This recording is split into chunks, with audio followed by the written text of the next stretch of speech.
Lads, lassies, welcome back to the YouTube, and today welcome to a really important video as we're going to be learning how to go wake to wake. Now, if you've been following the Zero to Hero series, where we take you from someone who's never wakeboarded before all the way up to being somewhat of a good level wakeboarder, this is kind of a turning point, is when you go wake to wake, you reach that next level, and it's kind of like playing a PlayStation game and you get level by level by level. And now we're about to get on to a whole new thing. We're going to unlock new race tracks, new football pitches, whatever it is, the game that you like to play. So, wake to wake. There's a couple big tips I'm going to give you, and the first is to actually shorten your rope. So if ordinarily you ride on a 65-foot rope, then today we're going to shorten it into 55 foot. Now, a quick side note, if you'd like to know how to find the right rope length for you and your boat, then you can watch the video up there. But for now, we're going to get into just assuming that you are shortening it about 10 to 15 feet. The reason we do this is because it means that the wake is less steep, but also it's a lot more narrow, which is going to help tremendously. Now, we're going to be taking all the fundamentals we learned from our one wake jumps, whether it was heel side or toe side, and then we're going to be taking really into consideration the progressive edge, which was our last video on this series.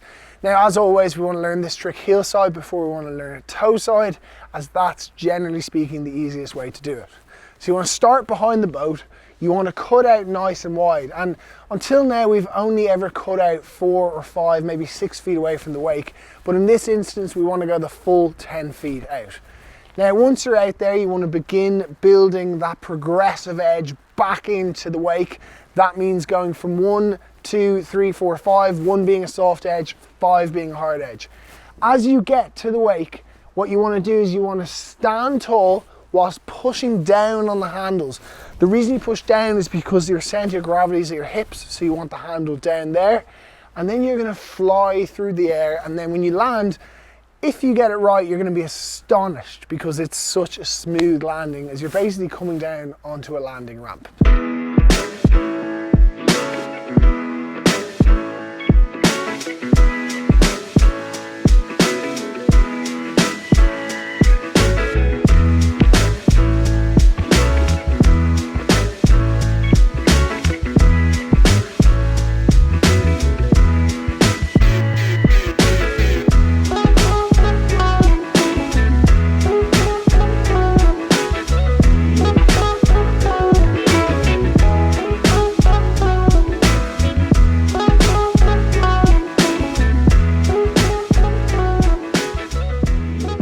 Now, a couple things that might go wrong.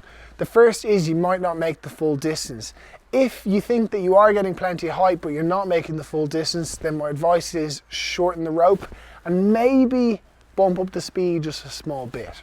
The second one is you're going a little bit too far. In that case, slow the boat down, or maybe actually lengthen your rope a little bit. Now, another one is that you feel like you might not be getting the pop, and assuming that your progressive edge is really actually happening, you're not backing off of the wake, you're continuing to cut through it, then the biggest tip I have for you is to actually make sure you're popping at the top of the wake. Very often, a lot of us make the mistake of leaving the wake early. In fact, it's the reason half the pros today mess up a trick, whether it's a 1080 or a double flip, it's because they pop a little bit too early. So I would say try and wait a little bit longer until the very peak of that wake to get a little bit more pop. Now, once you've learnt this heel side, then it's about going for a toe side and using those same principles that we learnt on how to do a toe side jump, which the link is up there. And again, just really focus on that one to make sure that when you land, you want to continue cutting away, because on the toes, we have this natural tendency to, as we take off, begin to put our weight onto our heels and slow down the rotation. And it's really fundamental in this trick that we just continue to cut away from the wake. Hopefully this video has helped you learn it. It's a little bit more complicated. There's a few more moving parts because we are at a stage where your wakeboarding has actually progressed to a point where you're actually learning more difficult tricks. But yeah, let us know how you get on. If you need any tips or any help, then leave a comment below. And of course, subscribe to the series, as we're going to be going a lot more in depth on some more difficult tricks in the very near future. Thank you so much for watching, and we'll see you in the next one.